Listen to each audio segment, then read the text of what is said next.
மெமரபிளா world of பராசக்தின்னு சொல்லி ticket கொடுத்துருக்காங்க.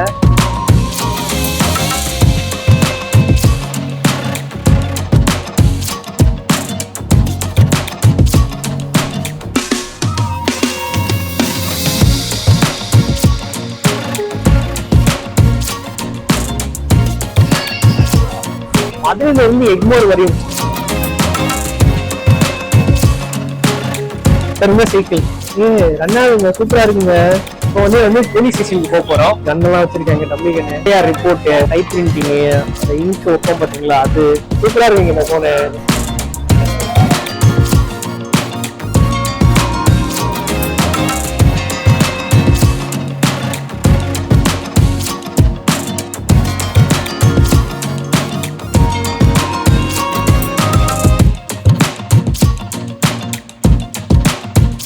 அந்த விண்டேஜ் லைட் வருது.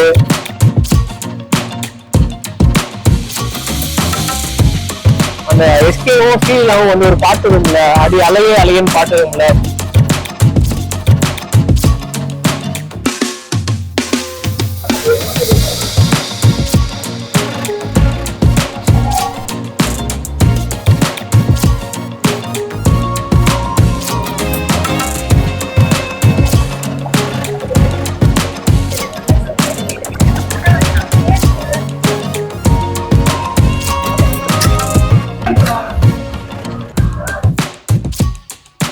டெண்டுகோட்டா படம் பாருங்க, யாரும் தெரிஞ்சிருக்கும்.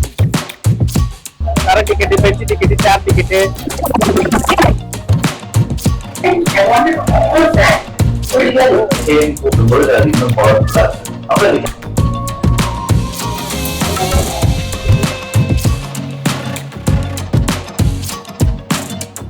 பராசக்தியோட பாட்டு புக் இருக்கு. போகிற அது என்ன ஷூட் பண்ணாங்க, அந்த செட்டப் எல்லாமே வந்து போட்டிருக்காங்க. மக்கள் மத்தியில ஒரு ரசிகர் வந்து ஒரு எதிர்பார்ப்பு, என்ன படம் பார்க்கணும்ன்ற ஒரு ஆர்வத்தை கொடுத்துட்டு ரவிமாவோட ஸ்டேட் வந்து ரொம்ப பிடிக்கும்.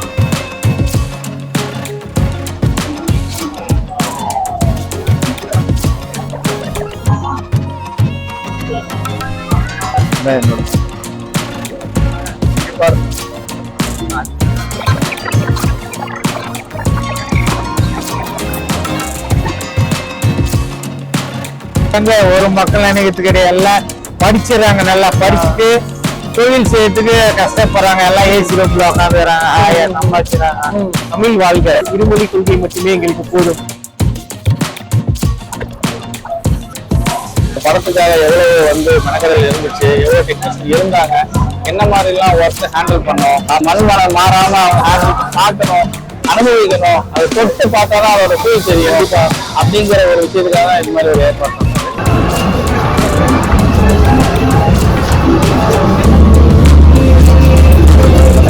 ஹலோ கைஸ், இன்னைக்கு எங்க வந்திருக்குன்னு பாத்தீங்கன்னா நம்ம சென்னையில இருக்க வள்ளுவர் கோட்டத்துக்கு வந்திருக்கோம். வேர்ல்ட் ஆஃப் பராசக்தி, அதாவது பராசக்தி படம் வந்து டைம் லைன் பாத்தீங்கன்னா 1950s 60s வந்து நடந்திருக்கும்.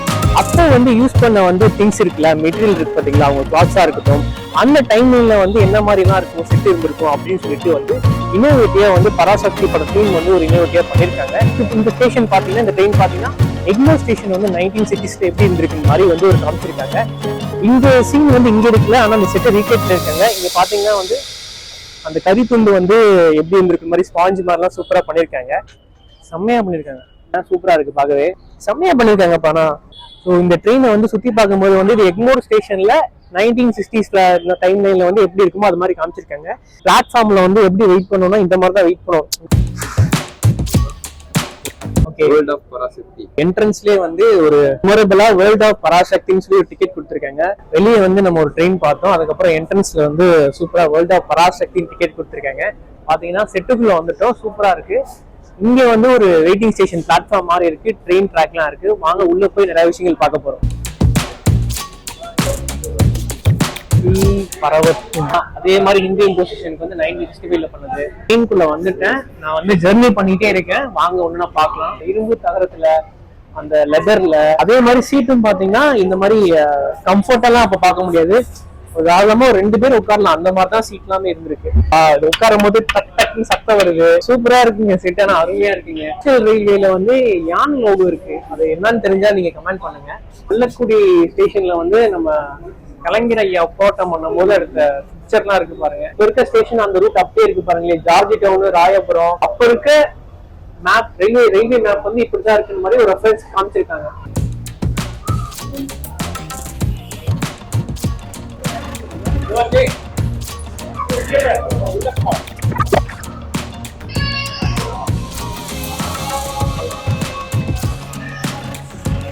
எங்க வரையும் டிராவல் ஆகுது பாத்தீங்கன்னா மதுரையில இருந்து எக்மோர் வரையும். அப்போ வந்து பாத்தீங்கன்னா எக்மோர் ஸ்டேஷன் இருந்துச்சு இல்லையா, அப்போ வந்து மெட்ராஸ் எக்மோர் தான் இருந்திருக்கு. கூடவே வந்து லக்கேஜஸ் எல்லாம் தள்ளுறதுக்காக இந்த மாதிரிதான் வடிவமைச்சிருக்காங்க. அப்போ வந்து மாட்டு வண்டி இருந்திருக்கு பாருங்களேன். மாட்டு வண்டியில தான் லக்கேஜஸ் யூஸ் பண்ணிருக்காங்க. அதுக்கப்புறம் ஹியூமன் ரிக்ஷா, அந்த பேர்ல பாத்தீங்கன்னா வந்து லக்கேஜ் டிராவல் பண்றதுக்கு வந்து ஆட்டோலாம் அப்போதைக்கு பெருசா இருக்காது. ஹியூமன் ரிக்ஷா தான் இருக்கும், மனுஷங்க இருக்கிற மாதிரி தான் இருக்கும், மாட்டு வண்டி இருக்கும். அப்ப இருந்த சைக்கிள் ரன்னாங்க சூப்பரா இருக்குங்க. இப்போ வந்து போலீஸ் ஸ்டேஷனுக்கு போக போறோம். கண்ணெல்லாம் வச்சிருக்காங்க, டம்மி கண்ணு, ரிப்போர்ட், டைப் பிரிண்டிங், அந்த இங்க் வைப்போம் பாத்தீங்களா அது. அந்த மொபைல் நம்பர்லாம் பாத்தீங்கன்னா ஒவ்வொரு நம்பரா சுத்தி விடணும். இங்க பாருங்க 9 6 சுத்தி விடணும். அந்த மாதிரி சுத்தி விட்டாதான் நல்லா இருக்கும். AREF சூப்பரா இருக்குங்க இந்த போனு. ஆனா ரொம்ப கஷ்டம் இல்ல, அப்போதைக்கு ஒண்ணு போறது எமர்ஜென்சினா வச்சுங்களே. இப்பெல்லாம் போட்டுட்டு அதுக்கப்புறம் ரிங்குக்கு வெயிட் பண்ணி அந்த பக்கம் வேற கால் எடுத்து பேசுறதுக்குள்ளேயே கடுப்பாயிரும். இப்பெல்லாம் பாத்தீங்கன்னா ஒரு ரிங்ல ஒரு மெசேஜ்ல வந்து எல்லாமே பண்ணிடுறோம். நெக்ஸ்ட் அப்ப பாத்தீங்களா ஹியூமன் ரிக்ஷா பாத்தீங்களா. இங்க பாருங்க நம்ம எஸ்கே என்னன்னா அதெல்லாம் இருக்காங்க. இங்க பாருங்களே, நீக்கப்பட்ட மாணவர்கள் மீண்டும் சேர்த்துக் கொள்க. எனக்கு தெரிஞ்சு இந்த கதையை நான் ரிவீல் பண்ண போறேன். இவங்க 2 பேரும் ஒரு ஸ்டூடெண்ட்ஸ் இருந்திருப்பாங்க, போராட்டம் பண்ணிருப்பாங்க. அதனால காலையில சஸ்பெண்ட் ஆகி அரசாங்கத்துக்கு எதிராக செயல்படணும்னு சொல்லி அரெஸ்ட் பண்றதுக்காக வாண்டட் லிஸ்ட் இருக்காங்க. கரெக்டா நீங்க கமெண்ட் பண்ணுங்க. படம் பார்த்ததுக்கு அப்புறம் வெயிட் பண்ணி பார்ப்போம்.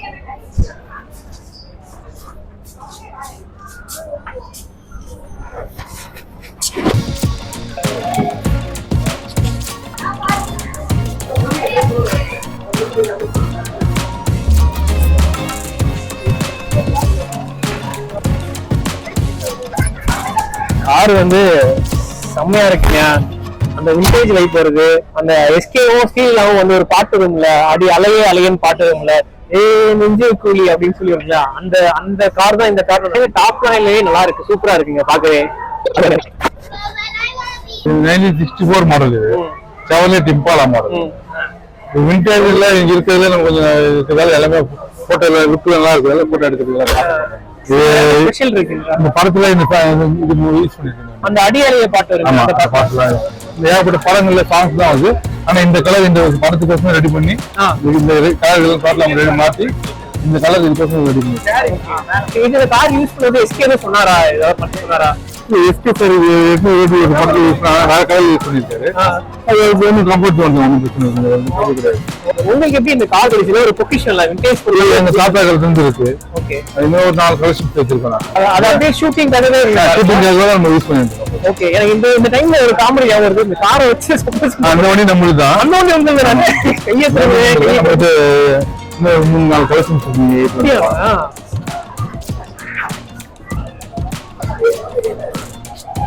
இப்போ வந்து எங்க இருக்குன்னா நம்ம எஃப்எம் ஸ்டேஷன்ல, ரேடியோ ஸ்டேஷன்ல இருக்கோம்.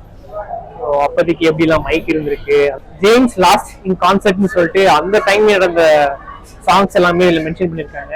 அப்ப இருந்த பெட்டி, records note, lock, electronic radio வந்து அந்த டைம்ல வந்து நம்ம இங்க அட்ஜஸ்ட்மெண்ட் பண்ணணும். இங்க ஃப்ரீக்வன்சில வந்து நம்ம ரேடியோ செல் பண்ற மாதிரி இருக்கும். ரேடியோல இருந்து நிறைய இருக்கு. இது ஒரு டைப்னா இது ஒரு டைப்பு. இங்க ரொம்ப பெருசா இருக்கு. இதெல்லாம் வந்து பொக்கிஷன் சொல்ல போனா அப்பலாம் எனக்கு எல்லா செட்லயுமே பாத்தீங்கன்னா இந்த போன் தான் எனக்கு ரொம்ப பிடிச்சது. ஒவ்வொரு வாட்டியும் வந்து சுத்தி விட்டு பேசுற மாதிரி தான் இருக்கும். ஸோ ரேடியோ வந்து இப்படிதான் பேசுவாங்க, இந்த மாதிரி தான் இருக்கும். இது வந்து ஹலோ 93.5 FM, ஹலோ ஆர்ஜி எப்படி பேசுவாங்க தெரியுமா? இப்போதைக்கு எப்படி பேசுவாங்க தெரியும், அப்ப எப்படி பேசுறது கமெண்ட் பண்ணுங்க. ஸோ இங்க பாத்தீங்கன்னா இது வந்து சாங் போடுவாங்க பாத்தீங்களா. அப்பெல்லாம் வந்து இதுதான் சிடி மாதிரி இருக்கும். இதை நீங்க வச்சுட்டு நீங்க அதுக்கப்புறம் அந்த கம்பி வச்சாதான் சுத்தும் போது தான் பாட்டுலாம் வரும். அதோட சிடி இது. இந்த சிடியை வந்து இப்படிதான் இருக்கும். நம்ம இப்படி வந்து இன்செர்ட் பண்ணிட்டு இப்படி வச்சீங்கன்னா சாங் பிளே ஆகும். அப்பெல்லாம் இந்த மாதிரிதான் இருக்கும். இது அப்படியே சுத்தும் போது வந்து சாங் பிளே ஆகும். அதுக்கப்புறம் இந்த டேப் ரோல், இதுதான் வந்து ஸ்டார்டிங்ல வந்து டேப் ரோல் இப்படிதான் இருக்கும். இதை போட்டு பாட்டு வந்து நம்ம கேட்கற மாதிரிதான் இருக்கும். இப்பெல்லாம் ஸ்பாட்டிஃபை வந்துருச்சு, எவ்வளவு முன்னேறிட்டோம். இதுமே பாத்தீங்கன்னா இது ஃப்ரீக்வன்சி மாதிரி வச்சிருக்காங்க. 78, 45, 33 இருக்கு. இந்த டைம் வந்து 1958.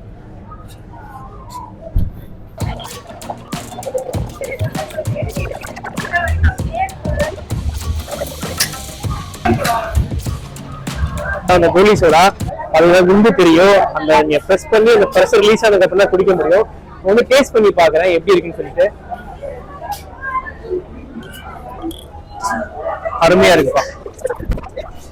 அப்ப இருக்க டெண்டுகோட்டா படம் பாருங்க, யாருக்கும் தெரிஞ்சிருக்கும். அப்ப வந்து எப்படி இருந்திருக்கான்னு பாருங்க, கிளாஸ் வைஸா எப்படி பிரிச்சுக்காங்க பாருங்க. தர டிக்கெட், பெஞ்ச் டிக்கெட், சேர் டிக்கெட். அப்பெல்லாம் டிக்கெட் வாங்கணும் இந்த மாதிரி தான் வாங்கணும். அப்பெல்லாம் புக் மைஸ் வந்துருச்சு. இப்பெல்லாம் வந்து பாத்தீங்கன்னா டிக்கெட் கொடுங்க 22 பைசா, ₹1 டிக்கெட் கொடுங்கன்னு சொல்லி கேட்கிற மாதிரி இருக்கும். பேனருமே பாருங்க. வாங்க படம் போய் பார்க்க போறோம் வாங்க.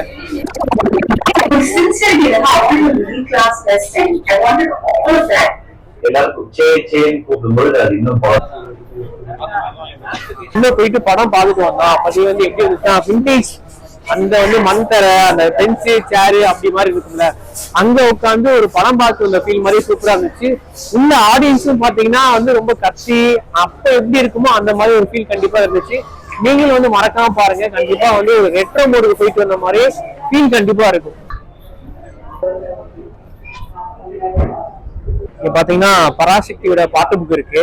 நாங்கெல்லாம் 90s 2K early 2K kids அப்பெல்லாம் பாத்தீங்கன்னா வந்து ஒரு கடையில வந்து இந்த புக்கோட ரேட் எனக்கு தெரிஞ்சு ஒரு ₹2 ₹5 என்னமோ இருக்கும். அதை வாங்கிட்டு வந்து நாங்க என்ன பண்ணுவோம், சிப்ளிங்ஸ் என்ன பண்ணுவோம்னா எல்லா பாட்டையும் மனப்பாடம் பண்ணிட்டு அப்ப நாங்க பாடுவோம். இப்பெல்லாம் வந்து லிரிக்ஸ் எல்லாமே போன்ல பாத்துறோம். இப்ப அப்பெல்லாம் பாத்தீங்கன்னா ஒரு பாட்டு புக் வாங்கிட்டு அதுலதான் எல்லா பாட்டும் இருக்கும். நாங்க ஒரு எக்ஸைட் போது வந்து பாடுவோம், எல்லாமே பண்ணுவோம். நீங்க வந்து இதெல்லாம் பாத்துருக்கீங்களா என்னன்னு சொல்லி மறக்காம கமெண்ட் பண்ணுங்க. ரொம்ப அழகா இருக்கு. பராசக்தி பாட்டு புக் வந்து போட்டிருக்காங்க. உள்ள பாத்தீங்கன்னா இந்த அடி அலைய பாட்டு இருக்கு பாத்தீங்களா, அதோட இது ஃபர்ஸ்ட் பாட்டு இருக்கு. நெஞ்சு குழி தொட்டு போகிற அடி அலையே அலையன்னு சொல்லிட்டு. அடுத்து வந்து ரத்னமாலால வந்து விஷுவல்ஸ் தான் பக்காவா இருக்கும். மெட்ராஸ் மியூசிக் எடுத்திருப்பாங்க, ஒவ்வொரு ஷாட்டும் பயங்கரமா இருக்கும். அடுத்து ரிபல் சாங் ஞாபகத்தை கொண்டு வரது ஒரு பிரம்மாண்டமான செட்டப் போட்டிருக்கோம். உங்களுக்கு எல்லாம் பாத்துட்டு வந்திருப்பீங்க. இந்த மாதிரி சினி ஃபீல்ட் எக்ஸ்பீரியன்ஸ்ல இது வரைக்கும் எங்கேயுமே யாருமே இதை காட்ட மாட்டாங்க. ஷூட்டிங் பண்ற பாயிண்ட காட்ட மாட்டாங்க. இது ரொம்ப டிஃப்ரெண்டா அங்க எல்லாம் ஷூட் பண்ணாங்க. அந்த செட்டப் எல்லாமே இங்க வந்து போட்டிருக்காங்க. மக்கள் மத்தியில ஒரு ரசிகர் மத்தியில ஒரு எதிர்பார்ப்பு, என்ன படம் பார்க்கணும்ன்ற ஒரு ஆர்வத்தை தூண்டுது. நம்ம மெயினா வந்து புக்ஸ் பாத்தீங்கன்னா சென்னை அந்த பேஸ்ல வந்து பழைய சென்னையில நல்லா இருக்கா, மெட்ராஸ் அந்த மாதிரி புக்ஸ் கலெக்ஷன்லாம் நிறைய கொண்டு வந்திருக்கோம். இப்ப லேட்டஸ்ட் புக் எல்லாம் இருக்குது. ஜங்கசிங் பாருங்க, வேல்பாரி எல்லாம் வந்து வெரி ஃபேமஸ். ஆமா, அதே மாதிரி இருக்கு. இந்த வேலராமூர்த்தி அவர்கிட்ட நாமுத்துக்குமார் கவிதைலாம் நல்லா ஃபாஸ்ட் மூவிங் ஆயிட்டாங்க. பட் வைரமுத்தையா இருக்காங்க. ஓவரால் எல்லா புக்கும் இருக்கு. அப்படியே போன்லயே பாத்துட்டு இருக்கோம். ஆமா, ஹிண்டல் வந்து போன்ல டவுன்லோட் பண்ணி பாக்குறாங்க. என்னதான் நீங்க சொன்னாலும் இந்த புக் வந்து ஃபீல் பண்ணி கையில இருக்க புக் பண்ணி வாசகருக்கு திருப்தி இருக்காது. இன்னும் வாசகர்கள் இருக்கத்தான் செய்யறாங்க. நாங்களும் ப்ரோமோட் பண்ணிக்கிட்டு தான் இருக்கிறோம்.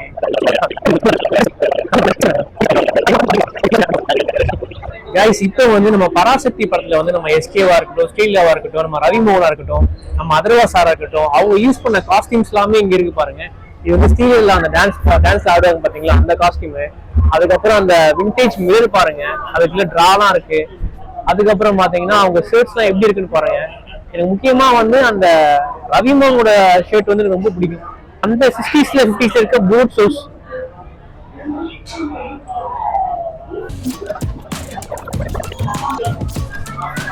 எல்லாருமே வந்து போட்டோ எடுத்துட்டு இருக்காங்க. ஆமா, போட்டோ எடுத்துட்டு அவங்களுக்கு ஒரு இமேஜ் மாதிரி வருது.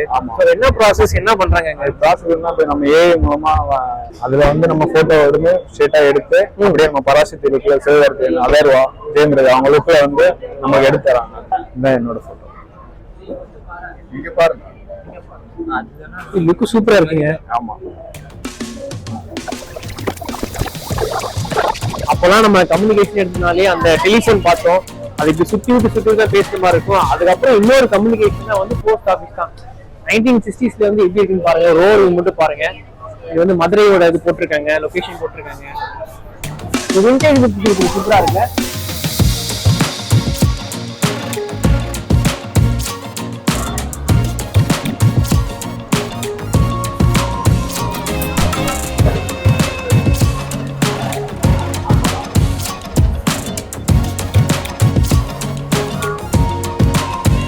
நான் இதான் செஞ்சேன். இதுதான் என்னுடைய தொழில். நான் விடல, இது செஞ்சுன்னு இருக்கேன்.